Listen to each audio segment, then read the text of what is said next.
Hello everyone, स्वागत है आपका लर्न विद सपना में एक बार फिर से। आज हम करने जा रहे हैं इंपॉर्टेंट ईडीएम सीरीज जो कि प्रीवियस ईयर्स एग्जाम पेपर पे बेस्ड हैं, जो कि सभी एसएससी में पूछे गए हैं। और उसका है आज डे 5 में हम करने वाले हैं सी अल्फ़ाबेट से। सी अल्फ़ाबेट के अप्रॉक्स हम 50 ईडियम्स करेंगे जो कि मोस्ट इंपॉर्टेंट जो प्रीवियस ईयर में पूछे गए हैं। तो चलिए शुरू करते हैं बिना टाइम वेस्ट किए। आज का पहला है कास्ट समवन और ड्रिफ्ट। कास्ट समवन और ड्रिफ्ट का मतलब होता है किसी को बेसहारा छोड़ देना, मतलब किसी को बिल्कुल अलग कर दिया, अलग थलग कर दिया।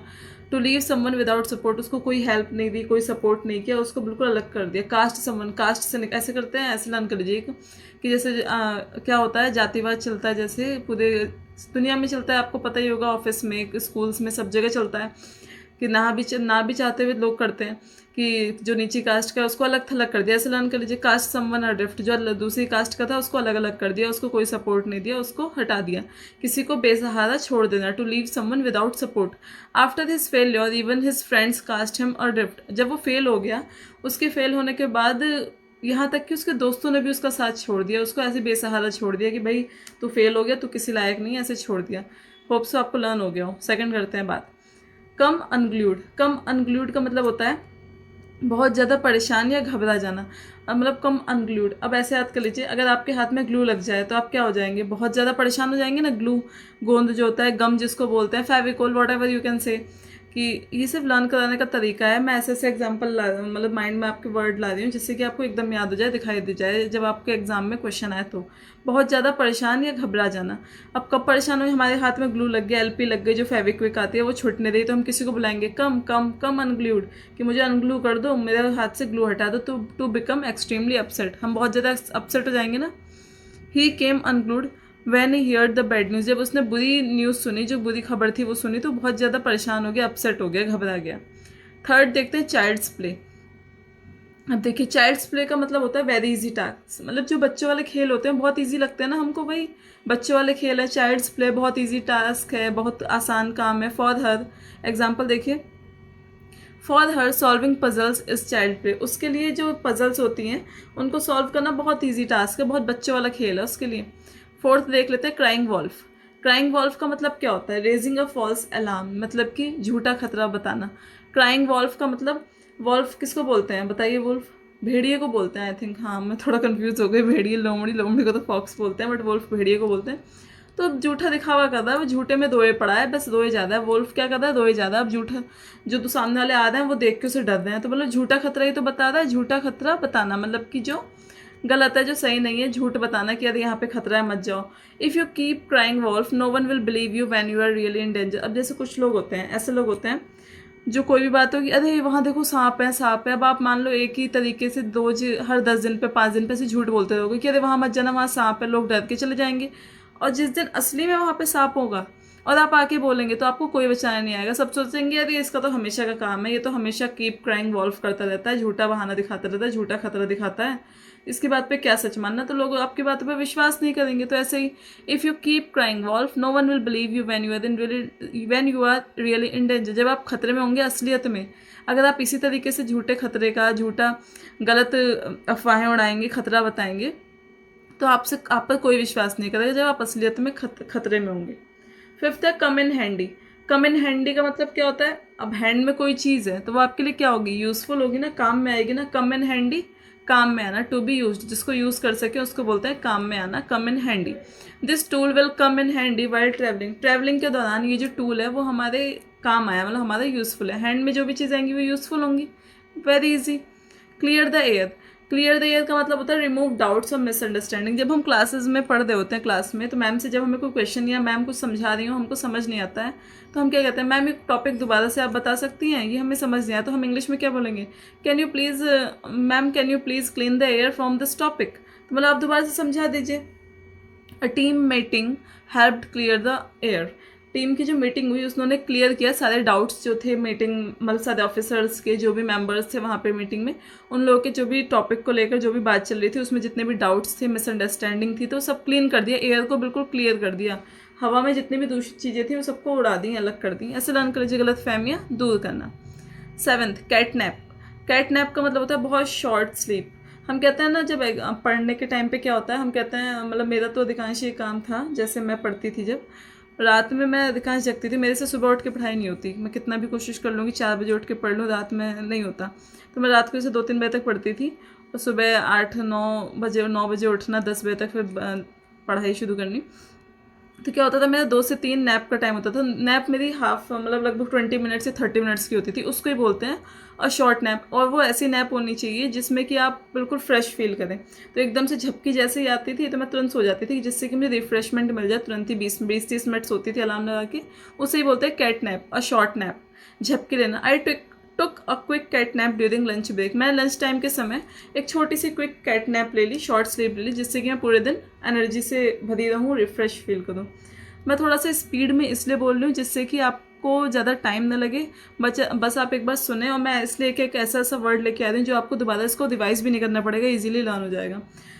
अगर आपको स्पीड तेज़ लगे तो आप मुझे कमेंट सेक्शन में बोल सकते हैं, तो मैं अगली वीडियो में कोशिश करूँगी स्लो करने की। बट मैं इसलिए कर रही हूँ जिससे कि आपको लर्न ईजी हो जाए और ज़्यादा टाइम लेंथी वीडियो ना हो, जिससे कि आपका टाइम बर्बाद हो। ओके।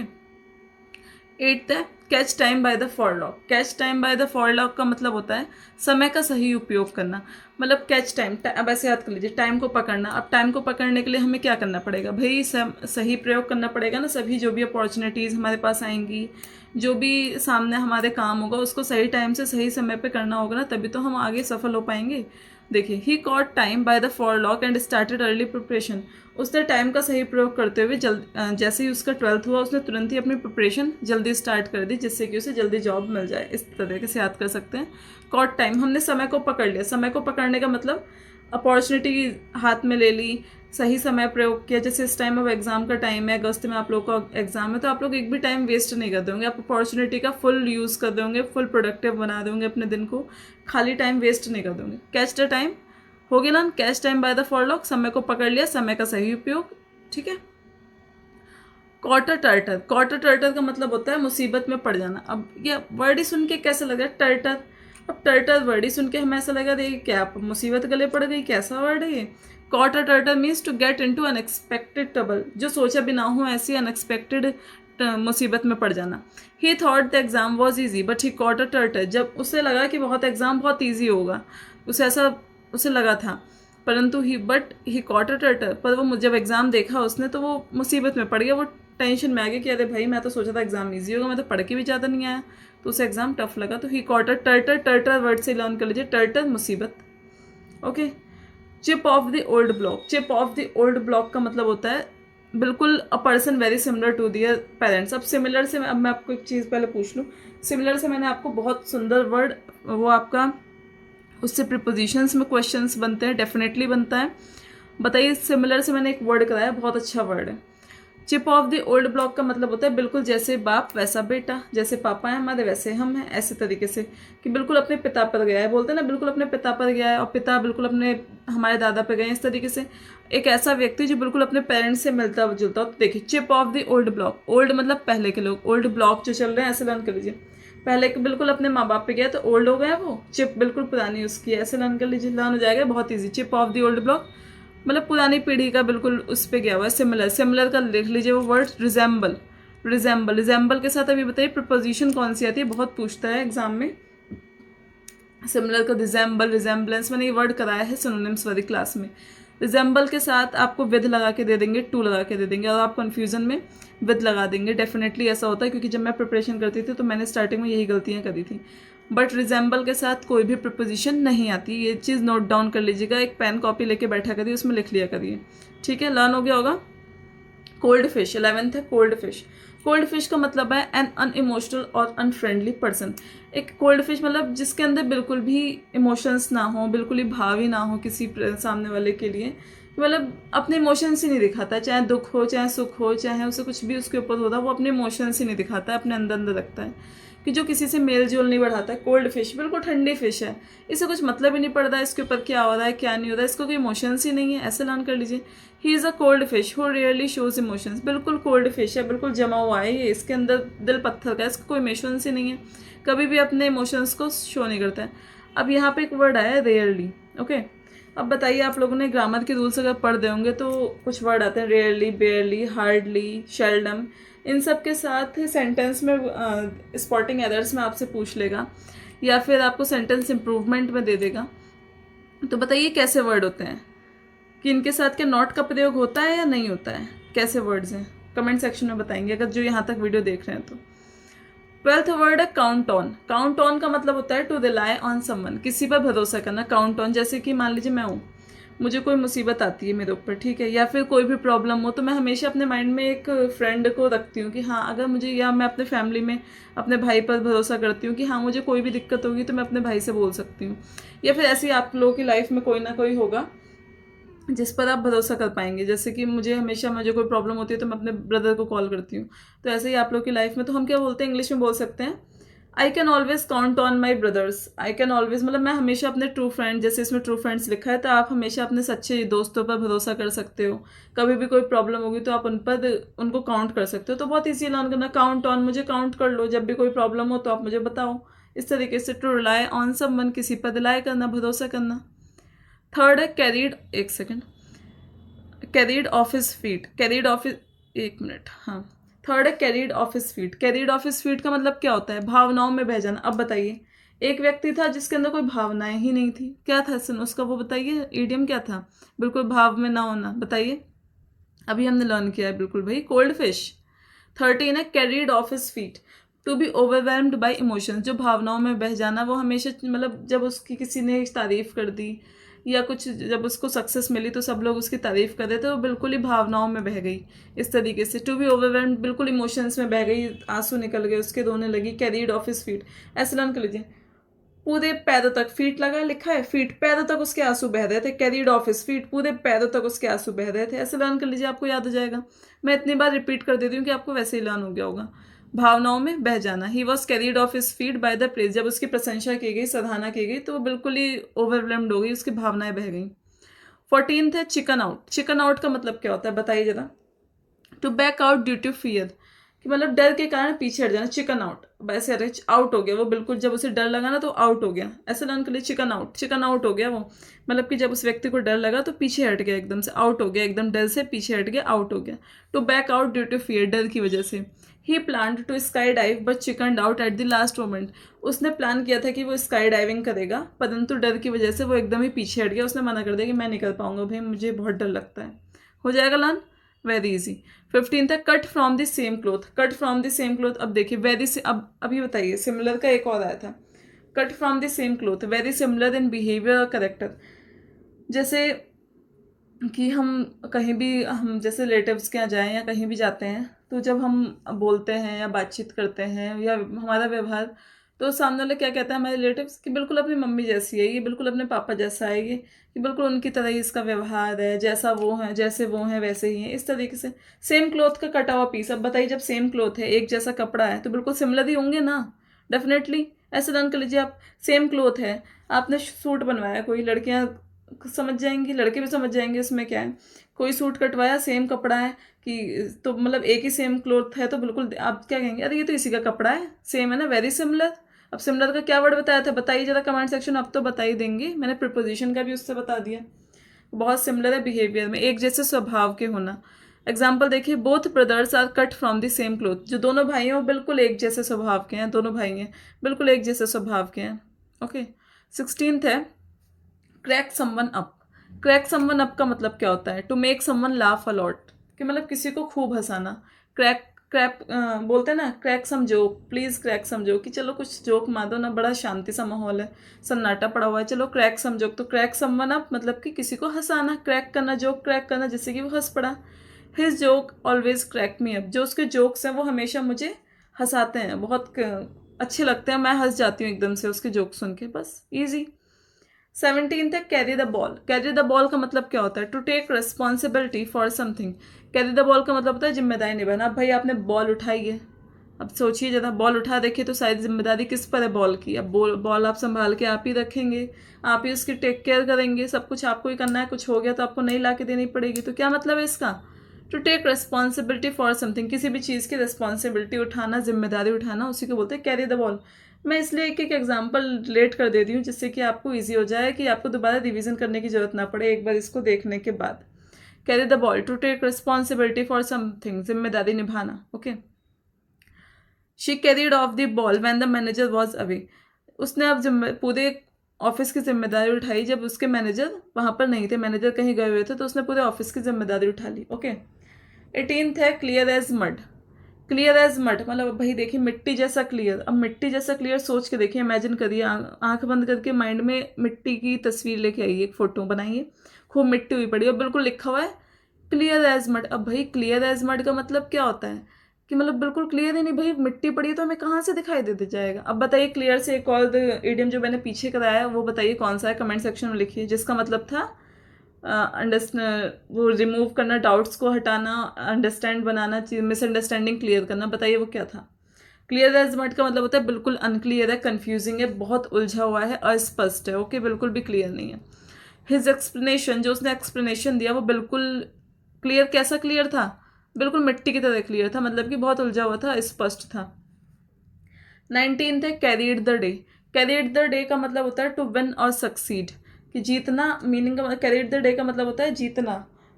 अब भाई देखिए कैरी द बॉल, हमने क्या क्या पढ़ा, carry the ball, carry the ball का मतलब होता है जिम्मेदारी उठाना। एक हमने क्या पढ़ा था, carried of by his feet तक था, फीट तक, सॉरी फीट तक, कि मतलब वो उसकी जब प्रशंसा हुई तो वो बिल्कुल पैरों तक उसकी भावनाएं बह गई, हमने ऐसे याद किया, तो इसी से रिलेट कर लीजिए carried the day.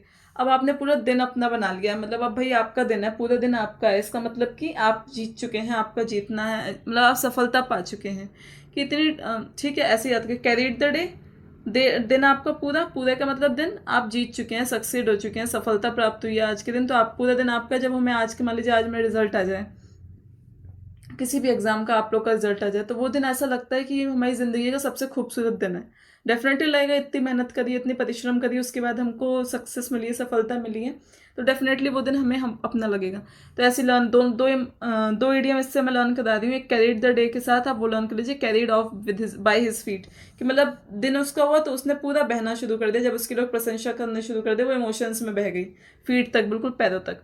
Despite tough opposition, इतना टफ अपोजिशन, मतलब विरोधी जो थे उनके, अपोजिशन टीम जो थी बहुत टफ होने के बावजूद भी रूलिंग पार्टी, जो रूलिंग पार्टी थी वो जीत गई। ओके, जैसे वोटिंग वगैरह होती है, पॉलिटिक्स वगैरह होते हैं, उसमें बात कर रहे हैं ये। 20 है call a spade a spade. Call a spade का मतलब होता है टू स्पीक फ्रेंकली, सच्चाई को साफ साफ कहना। कॉल, कॉल मतलब कहना, स्पेड अ स्पेड, ऐसे लेके याद कर लीजिए। अरे कि बोलो ना, स्पेड है तो स्पेड ही बोलो ना, उसे अलग वर्ड क्यों दे रहे हो, जो है साफ साफ बोलो। इसी ये कॉल है स्पेड है स्पेड, स्पेड को स्पेड बोलो, ऐसे ही आप याद कर लीजिए। टू स्पीक फ्रेंकली, सच्चाई को साफ साफ कहना, जैसा आपको पता है वैसा बताना, घुमा फिरा कर बातें ना करना। She always calls a spade no matter what, कुछ भी हो जाए वो हमेशा सच बोलती है, सच्चाई को साफ साफ कहती है। Good. Care the hang, care the hang का मतलब होता है बिल्कुल भी ध्यान न देना, to not care at all. अब ऐसे याद कर लीजिए, care the hang, care word है मतलब कि ध्यान न देना, केयर द हैंग, हैंग की केयर करना। अब हैंग, हैंग कैसे हो सकता है भाई, हैंगर, हैंग से हैंगर लर्न करिए। अब आप हैंगर की केयर करोगे, यही रह गया है, मतलब आप बिल्कुल ही किसी के ध्यान ही नहीं रखना चाहते हो, बिल्कुल ही केयर नहीं करना चाहते हो किसी की, जो हैंगर लेके बैठे हुए हो, बस to not care at all, जरा भी परवाह ना करना। He doesn't care a hang about others opinion, वो बिल्कुल भी केयर नहीं करता दूसरे के ओपिनियन, दूसरे उसके बारे में क्या बोलते हैं क्या नहीं बोलते हैं। ही न्यू अबाउट हिम, कि वो कैसा है, वो कैसा है कैसा नहीं, वो जानता था उसके बारे में, इसलिए वो किसी के अदर्स के ओपिनियन, दूसरों के ओपिनियन का उसके लिए मैटर ही नहीं करते, बिल्कुल ही डजेंट केयर अ हैंग, बिल्कुल कदर नहीं करता, वो केयर नहीं करता। चिकन हार्टेड, अब एक हमने पढ़ा था चिकन आउट। चिकन आउट कब होता है व्यक्ति, जब डर से पीछे हट जाए, उसी से रिलेट कर लीजिए। चिकन हार्टेड डरपोक, जो कावर्ड होता है, बहुत डरपोक होता है। Okay. A chicken hearted person can't face real challenges, एक जो डरपोक व्यक्ति होता है वो जो असली उसकी परीक्षाएं होती है, चैलेंजेस आते हैं, उसको फेस नहीं कर पाता है। चिकन आउट, डर से पीछे हट जाना, स्काई डाइव करने जा रहा था परंतु लास्ट मोमेंट पर उसको डर लग गया, वो पीछे हट गया, डेफिनेटली ऐसा ही चिकन हार्टेड डरपोक, यहाँ भी वो भी यूज हो सकता है। 23rd है कंपेयर एप्पल्स टू ऑरेंजेस। अब एप्पल को ऑरेंजेस से कंपेयर करना, एप्पल अलग चीज़ है, ऑरेंजेस, अब सेब को संतरे से, अंगूर को अमरूद से, तरबूजे को, तरबूज जो होता है मस्क मेलन, सॉरी वाटरमेलन, तरबूज को अगर आप उससे करेंगे, पपाया से, पपीते से करेंगे, तो क्या ये बिल्कुल दो अलग अलग चीज़ें हैं, दो अलग सीजन में होने वाले हैं, ऐसे मतलब दोनों अलग अलग फल हैं, तो दो डिफरेंट चीज़ों को कंपेयर करना, तुलना करना ही कंपेयर एप्पल टू ऑरेंजेस होता है, असमान चीज़ों की तुलना करना। Comparing art and science is like comparing apple to oranges. अब भाई आर्ट, जो लोग आर्ट पढ़ते हैं, सब्जेक्ट जो साइंस लेते हैं, दो डिफरेंट मतलब उनकी जो स्ट्रीम है वो बिल्कुल डिफरेंट है। आप कैसे कंपेयर कर सकते हो आर्ट को साइंस से। लर्न हो गया? बहुत इजी करके बता रही हूँ जिससे कि आप एकदम लर्न कर लो, आपको दोबारा वीडियो देखने की ना पड़े ज़रूरत। मैं थोड़ा स्पीड में करा रही हूँ जिससे कि वीडियो लेंदी ना हो, 50 इडियम्स जल्दी हो जाए। Cut a sorry figure. Cut a sorry figure का मतलब होता है to make a poor impression, बुरा प्रभाव डालना, किसी व्यक्ति पर बुरा प्रभाव डालना। Cut a sorry figure, sorry word से आप लग रहा होगा निगेटिव है, किसी पर अपना बुरा प्रभाव डालना। इंटरव्यू के टाइम उसका बुरा प्रभाव पड़ा, वो इंटरव्यू सही से दे नहीं पाया तो उसका उस पर बुरा प्रभाव पड़ा। To make a poor impression. 25 है cook the books. Cook the books का मतलब क्या होता है? कुक द बुक्स का मतलब होता है मैनिपुलेट करना, फाइनेंशियली रिकॉर्ड्स इलीगली, खातों में हेर फेर करना। कुक द बुक्स, अब बुक्स हैं आपकी खाते वाली बुक्स हैं, उसमें आप हेर फेर कर दो। कुक द बुक्स, बुक्स को कुक कर दिया। बुक्स को कुक करने का मतलब ये होगा मैनिपुलेट करना फाइनेंशियल रिकॉर्ड्स को illegally. The company was caught cooking the books, company को पकड़ा गया क्या करते हुए? वो हेर फेर कर रहा था खातों में। नेक्स्ट 25 देख लेते हैं अब। वेल डन, हम लोग ने 25 वीडियम्स कर लिए हैं। अब नेक्स्ट 25 पे चलते हैं आज के। आज में हम पहले मैंने सोचा था कि मैं पार्ट 1 पार्ट 2 करके डालूंगी, बट इतना टाइम नहीं रहा है, इसलिए मैं कोशिश करती हूँ कि एक वीडियो में आपको पूरा मिल जाए। Call it a day. Call it a day का मतलब होता है आज का काम बंद करना, मतलब बस खत्म कर दो, आज काम खत्म हो गया हमारा, stop working for the day. Call it a day, बस खत्म कर दो आज का काम। After finishing the report I called it a day, मैंने रिपोर्ट फिनिश करने के बाद काम खत्म किया, काम बंद करके घर चली गई। सेकेंड है cry over the spilled milk. अब जो दूध बिखर गया, जो चीज़ हो गई, अब उसको बीती बात पर क्या फ़ायदा। मान लीजिए आप खड़े थे, आपको उबाल आ गया दूध में और दूध गिर गया। अब दूध गिरने के बाद आप रोए जाते हो, धोए जाते हो, जैसा मेरे साथ होता था। मैं बचपन में ऐसे करती थी, गलतियाँ करती थी, मम्मी कहते हो गया कोई बात नहीं, हो गया। लेकिन मैं क्या करती थी, मैं धोई पड़ी हूँ, धोए जा रही हूँ, नहीं, मुझे पछतावा इतना होता था कि पता नहीं क्या हो जाता था। जब गलती होती तब नहीं होता था, गलती हो जाने के बाद कुछ देर बाद फिर उस पर क्या होता था, मैं पिट जाती थी, मैं एक आध थप्पड़ खा लेती थी। जब तक मैं थप्पड़ नहीं खाती थी शांत बैठती नहीं थी। मैंने आपको ये स्टोरी बताई जिससे अब आपको ये इडियम बिल्कुल पक्का रट जाएगा। बिखरे हुए दूध पर रोना, कोई फायदा नहीं, बीती बात पर पछताना। There is no use crying over spilled milk, move on. अब कोई फायदा नहीं है बीती बातों पर पछताने का, क्या फायदा, अब दूध निकल गया तब रो दियो, मूव ऑन करो, आगे बढ़ो। Cut to the chase. Cut to the chase, get to the main point, मुद्दे की बात पर ना, बिल्कुल कट टू कट बात करो, मुद्दे की बात पर आओ, बकवास ना करो। स्टॉप वेस्टिंग टाइम, जो कि मैं कोशिश करती हूँ इस वीडियो में बिल्कुल भी ना करूँ, बिल्कुल पॉइंट टू पॉइंट बात करूँ। Stop wasting time and cut to the chase, एकदम टाइम बिल्कुल मुद्दे की बात पर आओ। फोर्थ है कम रेन और shine.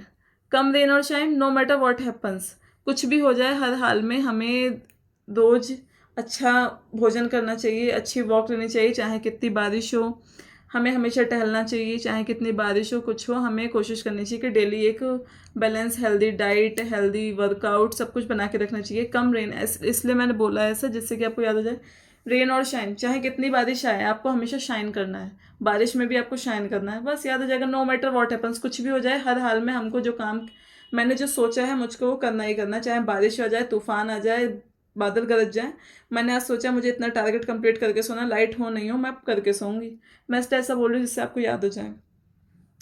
Fifth, cross your fingers. Cross your fingers, जब हम एग्जाम देने जाते हैं या फिर हम कोई भी नया काम कर रहे होते हैं तो हम होप, अच्छा होप के लिए, ये आपने देखा होगा, हम अपने फिंगर्स को क्रॉस कर लेते हैं ऐसे करके, ये अच्छा का साइन होता है, मतलब गुड लक का साइन होता है, तो ऐसे बोलते हैं, पीछे कर लेते हैं कि भगवान जो का मैं कर दी हूँ वो बस अच्छा हो जाए, आज का एग्जाम अच्छा चला जाए, गुड लक विश पूरी, गुड लक, ऐसे करके करते हैं। Cross your fingers to hope for good luck, दुआ करना। I am crossing my fingers for your result, मैं क्रॉस अपने दुआ करता हूँ कि तुम्हारा रिजल्ट अच्छा है। Caught red handed, to be caught while doing something wrong, कुछ गलत करते हुए पकड़े जाना, दंगे हाथ चोरी करते हुए पकड़े जाना। The thief was caught red handed, police ने चोर को दंगे हाथों पकड़ लिया, चोरी करते हुए पकड़ लिया, सॉरी। सेवेंथ है कोल्ड फीट। कोल्ड फीट, अब एक याद करा था हमने, कोल्ड फिश। कोल्ड फिश का बताइए, अब तक तो लर्न हो गया होगा, क्या बताया था, ठंडी पड़ी है मछली, कोई फर्क नहीं पड़ रहा है, कमेंट सेक्शन में बताइए कोल्ड फिश का। कोल्ड फीट है सडन फियर अब बिफोर डूइंग समथिंग इम्पॉर्टेंट, कि मतलब एकदम से घबरा जाना। कोल्ड फीट, पैर ठंडे पड़ जाने की, तो आप वैसे भी रिलेट कर सकते हो, जब हम कुछ भी नया काम करने जा रहे होते हैं या फिर एग्जाम को ही मान लीजिए, आप अपना एग्जाम्पल, एग्जाम देने जाते हो तो हमारे पैर ठंडे पड़ जाते हैं, सुन्न हो जाते हैं कि भाई डर से, घबराने से घबरा जाते हैं हम, कि एनेक्सियस, चिंता में हो जाते हैं, बहुत ज़्यादा एंजाइटी होने लगती है तभी। Sudden fear before doing something important, कुछ अच्छा करने, महत्वपूर्ण करने पर घबरा जाना। She got cold feet before the performance, performance देने, जब हम स्टेज वगैरह पर जाते हैं, हमें स्पीच बोलनी हो या फिर डांस करना हो, तो हमारे पैर घबरा जाते हैं, हम ठंडे पड़ जाते हैं, पैर घबरा जाना।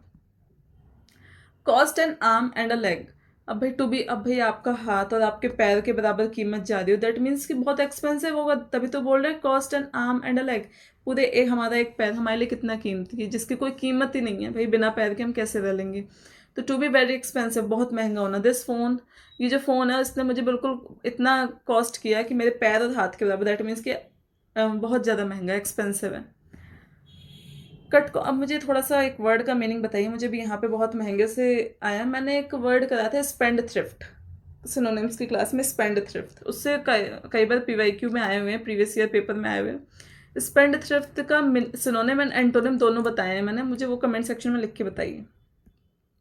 कट कॉर्नर्स, कट कॉर्नर्स का मतलब होता है to do something poorly to save time और मनी। बिल्कुल अभी मैंने कट टू द चेज बात करी थी, कट टू चेज मतलब कि पॉइंट टू पॉइंट बात करना, बिल्कुल मुद्दे की बात पर आना, बकवास नो बकवास, सीधी बात मुद्दे की बात पर। ऐसी कट कॉर्नर्स कि बिल्कुल to do something poorly to save time और मनी, मतलब पैसा और मनी बचाने के लिए, बिल्कुल समय का बिल्कुल मतलब पैसा बचाना है, उसको समय बचाना है, तो घटिया काम करना है, बिल्कुल सस्ता या घटिया काम करने को बोलते हैं कट कॉर्नर्स।